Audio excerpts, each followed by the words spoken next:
बज गया है मध्य प्रदेश में चुनावी बिगुल।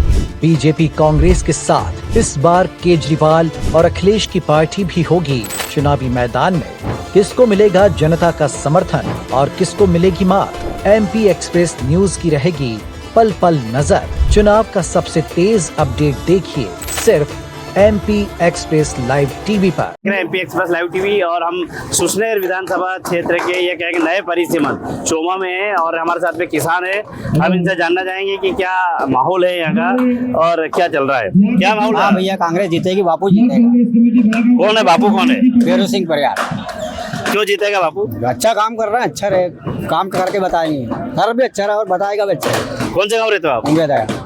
अच्छा। अच्छा, आपका नाम क्या है? मेरा नाम प्रभुलाल। प्रभुलाल जी, कौन से गाँव रहते हो? चोमा। अच्छा, क्या माहौल है इस बार? बापू जीतेगा। कौन बापू, कौन सी पार्टी ये से? कांग्रेस पार्टी। अच्छा माहौल है, बहुत जोरदार। आपका क्या नाम काका? मोहनलाल। कहाँ पे रहते हो? भावका। आ गया भावका? ये चोमा बंगला पास। कौन सी विधानसभा में गाँव आता है? ये सुसनेर। कौन है आपके प्रत्याशी, कौन है? हमारे बेरू बापू है और कांग्रेस पार्टी थी और मुख्यमंत्री भी कमलनाथ जी के ही जिताना जाए। दुनिया लूट जा अब तो यार, दुनिया लूट जा। कमलनाथ जी को क्यों जिताओ? काम अच्छा करिए हमारे गरीबों का, गरीबों का बल्टा भेज दिया जनता पार्टी वाला ने। देश बेची दियो। क्या क्या भेज दिया? अरे नाम तो बल्टा बेची दिया। अच्छा, हाँ, और कर्जा माफ करेंगे। कहाँ कर्जा माफ करियो? कांग्रेस पार्टी वाला तो बापड़ा ने 18 साल तक 18 महीने तक दिया था, तो उन्हें कर्जे तो माफ करिए थोड़ा बहुत। चलो और लोग भी, हम इनसे भी जानेंगे। क्या नाम है आपका? आरोलिया से सूरज जी। अच्छा, आरोलिया जी से हो? हाँ, आरोलिया।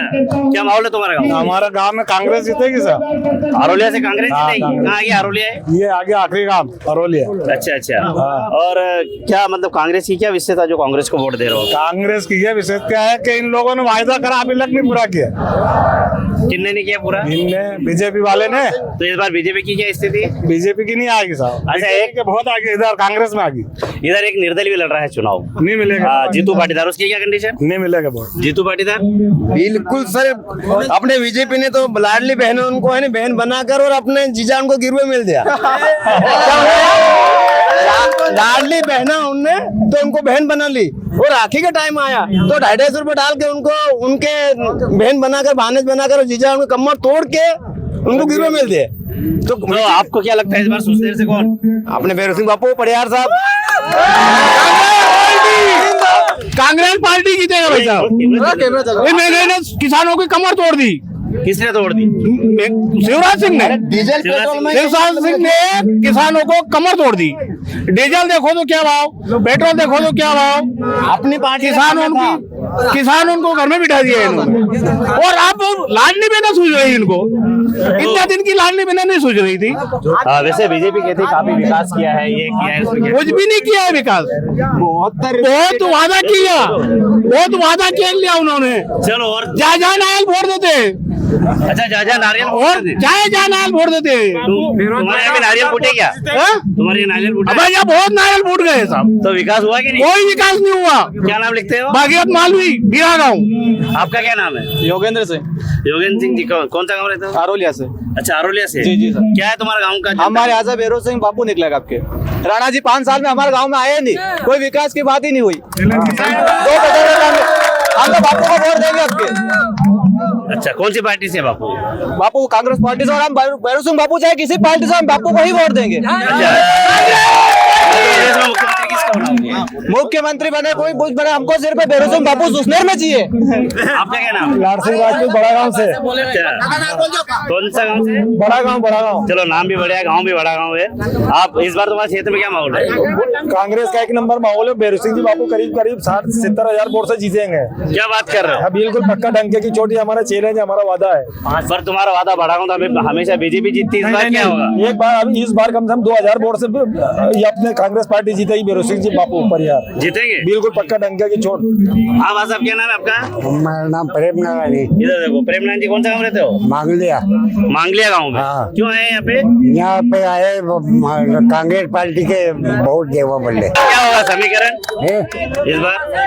इस बार क्या समीकरण? इस बार समीकरण क्या होगा? आपका नाम क्या? थोड़ा पीछे हो जाओ। क्या नाम है आपका? उधर घासीराम पटेल। पाटीदार जी। अरे पाटीदार जी, बहुत बढ़िया। क्या नाम है आपका पूरा? घासीराम जी। अच्छा, कौन सा गाँव रहते हो? उधर देखो। कुशलपुरा। कुशलपुरा। हाँ कुशलपुरा। अच्छा, पाटीदार समाज ने जीतू पाटीदार को क्यों खड़ा करा? पाटीदार समाज के लोगों ने? मूर्ख था जो खड़ा हो गया, मतलब बलि बनाया बकरा की। नहीं, लोग तो कह रहे हैं कि पाटीदार समाज अरे ने खड़ा बलि बनाया यार बकरा की। करा। अच्छा, हाँ किसने बनाया? किसने बनाया? कौन नेता है जिनको बलि? उनके जो छोटे छोटे कार्यकर्ता लोगों हैं उन्होंने बनाया बेचारा को। तो क्या जानता था? कितने वोट लाएंगे जीतू? क्या पता, हमारे निकी में आगा 15,000 वोट मुश्किल से। तो 15,000 वोट मायने रखते हैं साहब। 15,000 क्या किसको बारी बोले? बात है? फिर यार 15,000 इतना कहाँ से मोटा आ रहे? सा। हाँ कोई बड़ी बात नहीं। और उड़िया से लगा के परपड़ा, और परपड़ा से लगा के बाई गाँव बगावत, ये जो अपने करजू मोना और डूंगर गांव, कितनी बड़ी तहसील है। फिर कुशलपुरा का नाम नहीं लिया आपने, वहाँ क्या होगा? कुशलपुरा में जीतेंगे। हाँ ये बोलो। हाँ 1 नंबर से जीतेगा बापू। बापू जीतेगा? हाँ। चलो ठीक है। आपका क्या नाम है? करण सिंह मेगा खड़ी सर। क्या इस बार क्या माहौल है क्षेत्र में? बापू का माहौल है सर। बापू का है कि कांग्रेस का है? कांग्रेस पार्टी और बापू दोनों का ही। अच्छा, कौन सी पंचायत लगती है आपकी? ग्राम पंचायत फाउकास। आपका नाम क्या है? मेरा नाम है नलखेड़ा क्षेत्रीय तहसील से आता हूँ मैं, ब्लॉक नलखेड़ा से आता हूँ। आज कांग्रेस का ये माहौल है। कमलनाथ जी का इतिहास उठा कर देखे और शिवराज जी का 18 साल का इतिहास उठा के देखे। 15 महीना की सरकार कांग्रेस की और शिवराज जी की, इसमें कोई दो मत वाली बात नहीं। लोग आज कमलनाथ जी को चाहते हैं, कांग्रेस को मतदान करना चाहते हैं और मध्य प्रदेश में सरकार बनेगी और केंद्र में भी मोदी जी को लोग 1, 2, 3 पॉइंट पर उठा के रखेंगे। लेकिन पाटीदार जी, एक प्रश्न और है मेरा। बोलिए। कि बीजेपी का आरोप है कि हमारा कर्ज माफी नहीं हुई। बीजेपी का आरोप है कि कांग्रेस झूठे वादे करती है ना? और कांग्रेस कहती है कि बीजेपी वाले झूठे नारियल फोड़ते हैं। ये क्या है पूरा? कांग्रेस कभी भी झूठ नहीं बोली। देश आजाद हुआ जब से, अंग्रेज से लगा के अभी तक जो वादा करती है उसमें कोई दो मत नहीं है। ये जनता जानती है कांग्रेस क्या करती है। वादा करती है, बराबर का करती है, 1, 2, 3 वादा करती है। और बीजेपी 108 बार वादा करती है एक दिन में। इसमें कोई दो मत वाली बात नहीं। अच्छा, जीतू पाटीदार जो चुनाव लड़ रहा है निर्दलीय, हाँ। वो कितना मजबूत कैंडिडेट मानते हो आप कांग्रेस? ये तो जनता बताएगी, कैंडिडेट बताएगा। मैं पाटीदार हूँ, लेकिन मैं एक बात बताता हूँ, ये प्रजातंत्र राज्य है और इसमें कोई दो मत नहीं। पार्टी को देखते हैं, जन व्यक्ति को देखते हैं। जो सुसनेर विधानसभा का विकास करेगा उसको साथ में जनता रहेगी। चलो आपसे भी जान लेते हैं। क्या नाम है आपका पटेल साहब? इधर देखो। सरदार सिंह जी कौन से गाँव से? लाडवन। क्या माहौल है इस बार चुनाव का? कांग्रेस सरकार। क्या माहौल है? कांग्रेस। अच्छा, क्या इस बार वैसे बीजेपी कहते हैं कि कांग्रेस ने कर्ज, भैया रुक जाओ, शांति बनाओ। मतलब कर्ज माफी हुई थी आपकी? हुई नहीं हुई थी। चलो भैया, थोड़ा भी हमारे साथ में ब्लॉक अध्यक्ष जी आए हैं, हमसे भी जानेंगे। अब कोई नारेबाजी ना लगाए, है ना? शर्मा जी, सुसनेर विधानसभा में बीजेपी आरोप लगा रही है कि किसानों का कर्ज माफ नहीं हुआ, और आप एक किसान नेता, क्या कहेंगे? किसानों का कर्ज माफ हुआ है और भारतीय जनता पार्टी के जो लोग आरोप लगा रहे हैं उनसे पूछ लीजिए कि आपके घर में कर्ज माफी का प्रमाण पत्र है कि नहीं। उनके घर भी कर्ज माफी का प्रमाण पत्र रखा हुआ है और कर्ज माफ करवाने के बाद वो ये बोल रहे हैं कि हमारा कर्ज माफ नहीं हुआ है। किसानों का 27 लाख किसानों का कर्जा माफ कमलनाथ जी ने किया है।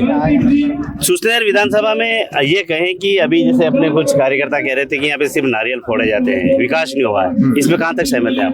वास्तव में बात हकीकत सही है कि भारतीय जनता पार्टी के शासन में और भारतीय जनता पार्टी के विधायकों ने यहाँ किसी प्रकार का कोई विकास कार्य नहीं किया है। वो सिर्फ अपनी जेब भरने में लगे हुए हैं और किसी भी प्रकार का विकास सुसनेर विधानसभा में उन्होंने नहीं किया है। सुसनेर विधानसभा में कांग्रेस के ही बागी हैं जीतू पाटीदार जी। जीतू पाटीदार को कांग्रेस की कहाँ चुभ हो गई जो नारा चल रहा है, क्या? हाँ, देखिए, ये उनकी मंशा है कि वो चुनाव लड़ना चाहते हैं, लेकिन उनके पास समय है। अगर वो थोड़ी सी जनता की सेवा और करते, 5 साल अगर जनता की सेवा करते और फिर मैदान में आते तो बात कुछ अलग थी। आज उनका कोई ऐसा वो नहीं है विधानसभा में कि वो चुनाव जीत जाए या लोग उनके समर्थन में हैं। जिस व्यक्ति ने सेवा करी है, 5 वर्ष तक जनता की सेवा करी, तो कहीं ना कहीं कांग्रेस पार्टी को सफल वही लोग कर पाएंगे, वही नेता कर पाएगा कांग्रेस पार्टी को सफल जिसने 5 वर्ष तक किसानों के और गरीबों के और जनता के बीच में रहकर सेवा करी है। जीतू पाटीदार जी का भी उन्होंने इतनी सेवा नहीं हुई है, ये बात है। एक हमारे को हमारी तरफ कोई पहचानता भी नहीं है। खास बात ये है, एक बात ये है कि हमें जो जानकारी मिली है वो ये है कि पाटीदार समाज की टिकट की मांग थी और उनको टिकट नहीं मिला है। तो पाटीदार समाज ये चाहता है कि हमेशा हमारे समाज का ही विधायक क्यों ना हो। तो यहाँ पर 2,33,000 के लगभग के आसपास मतदाता है। अदर समाज की तरफ वोट होने के बाद भी पाटीदार हमेशा कहीं ना कहीं ये चीजें चूक कहाँ करती है। जी देखिए, जाति धर्म या संप्रदाय पे चुनाव नहीं होते हैं, और चुनाव अगर लड़ा जाता है तो सेवा के भाव से लड़ा जाता है। जाति धर्म या संप्रदाय को देख करके कोई चुनाव नहीं होते हैं, या टिकट उस पे नहीं मिलती है कि आप किस जाति के हो या किस संप्रदाय के हो, इस हिसाब से चुनाव नहीं होते हैं। ये लोकतंत्र है और इसमें जो जनता की सेवा करेगा उस व्यक्ति को टिकट दिया जाना चाहिए, और ऐसे व्यक्ति को टिकट मिला है। इसमें अगर पाटीदार समाज ये कहे कि मुझे नहीं मिला या सोंधिया समाज कहे मुझे नहीं मिला, मैं भी किसी न किसी समाज से मैं बिलोंग करता हूँ, ब्राह्मण समाज से, मैं भी कल को बोल दूं कि मुझे टिकट दिया जाए। ऐसा कुछ नहीं, जो जनता के बीच में रहकर जनता का काम करता है, जनता की सेवा करता है, टिकट उसे मिलने का अधिकार है। कौन कांग्रेस के 11 वचन पत्र में से आप कौन कौन से वचन पत्र जनता के बीच लेके जाए? देखिए, कांग्रेस के जो वचन पत्र हैं उसमें सबसे पहला तो जो कर्ज माफी का है, बिजली के बिल जो है वो आज शिवराज सरकार में कितने आ रहे हैं आप सभी इस चीज से वाकिफ हैं। बिजली के बिल माफ होंगे और नारी सम्मान निधि के जो 1500 रुपए हैं वो किसानों को दिए जाएंगे। मतलब गौशालाएं जो कमलनाथ जी ने चालू करी थी वो आज आधी अधूरी पड़ी है। भारतीय जनता पार्टी की सरकार ने वहाँ पे जो गौशाला की सिर्फ दीवारें हुई थी, उसके बाद कोई राशि नहीं भेजी और गौशाला भी अधूरी पड़ी है। ये सारे बहुत सारे किसानों के मुद्दे। और दूसरा मुद्दा खास कर ये है कि किसानों की फसल का जो उचित मूल्य उसे मिलना चाहिए वो नहीं मिल रहा है। माननीय जीतू पटवारी जी ने विधानसभा में प्रश्न उठाया था, किसानों को गेहूं 3,000 रुपए कुंटल खरीदे, तो कम से कम इनको 2,500 रुपए कुंटल तो करना था। ये सिर्फ कांग्रेस के विधायक ने आवाज उठाई थी और इसमें भारतीय जनता पार्टी के एक भी विधायक ने इसका समर्थन नहीं किया था। तो किसानों की जो आय दुगनी करने की बात ये कर रहे थे कि किसानों की आय हम दुगनी करेंगे। किसानों की आय दुगनी नहीं करी, बल्कि डीएपी हो, यूरिया हो, इनके भाव बढ़ा दिए और किसानों की फसल के दाम कम हुए। तो किसानों की तो कमर तोड़ के रखी है भारतीय जनता पार्टी की सरकार ने। ये बात सही। आज भी किसानों ने भाव नहीं मिलने से कृषि उपज मंडी में आंदोलन किया है। हाँ। हमारे साथ में और हम इनसे भी जानना चाहेंगे। आप ये बताएं कि सुसनेर विधानसभा में लंबे समय से भारतीय जनता पार्टी के विधायक यहाँ से रहे हैं। एमपी में बीजेपी की सरकार है, केंद्र में बीजेपी की सरकार है।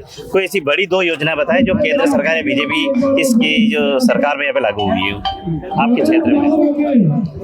देखिए, केंद्र की ऐसी कोई बड़ी योजना है नहीं जिससे लोग भारतीय जनता पार्टी को इस बार वोट देंगे। अब परिवर्तन की जो आंधी है वो मध्य प्रदेश में आ चुकी है और सुसनेर में हम देख रहे हैं, जिस गांव में भी हम जा रहे हैं वो बापू के लिए लोगों का एक जमावड़ा रात को 10-10, 11-11 बजे तक खड़ा रहता है। तो परिवर्तन की लहर है और निश्चित तौर पर इस बार कांग्रेस की सरकार बनने जा रही है। और सुसनेर विधानसभा से भैरव सिंह जी परिवार भी बापू हैं जो 5 साल से लोगों की सेवा में लगे हुए हैं। कोरोना काल में उन्होंने लोगों की बहुत सेवा की है। कई ऐसे परिवार थे जो बाहर थे, उनको लाने के लिए उन्होंने प्रयास किए हैं। कई जगह उन्होंने जो मतलब हम कह सकते हैं कि रोजाना कमाने वाले जो परिवार है जिनके पास खाने की व्यवस्था नहीं थी, उन तक अनाज या अन्य जो खाने की सामग्री बापू ने पहुंचाई है।